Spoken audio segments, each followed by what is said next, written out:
On May 9, 2026, Russia commemorated Victory Day, not with the thunder of tanks, but with a subdued parade, stripped of its signature military hardware. The event's diminished scale, ringed by layers of security, was more than a logistical adjustment.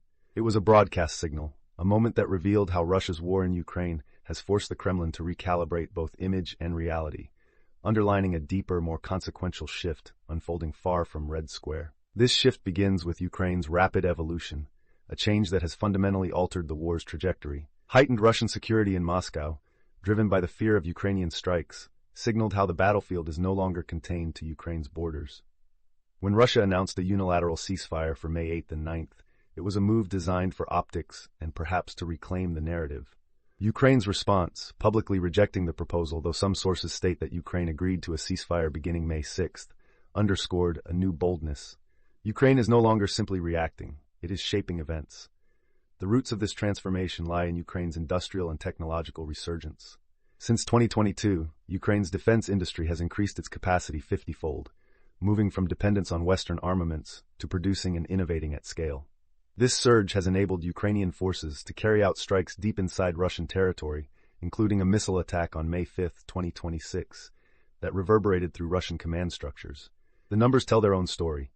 In March 2026 alone, Ukraine claimed to have shot down 33,000 Russian drones, a testament to both the intensity of Russian attacks and Ukraine's expanding capabilities.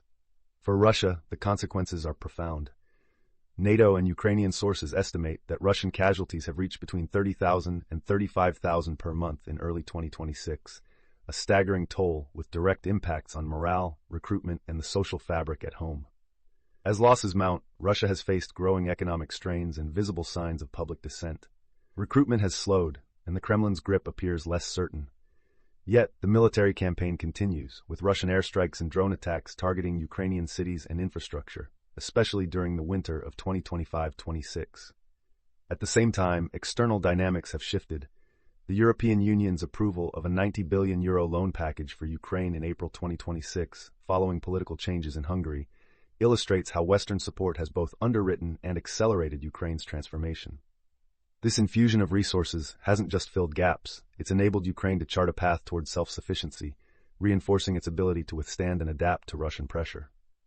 Still, the future remains deeply uncertain. Russia's willingness to continue its campaign, despite mounting costs, suggests a conflict far from resolution.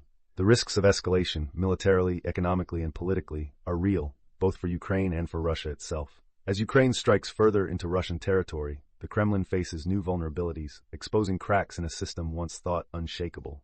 Ukraine's journey from a recipient of aid to a self-sustaining military force is reshaping the region's balance of power.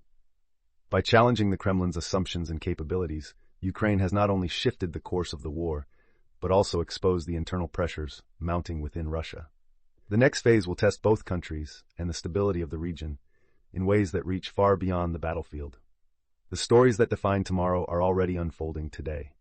Subscribe to Today in Context for clear, grounded analysis of the events shaping our world, one story at a time.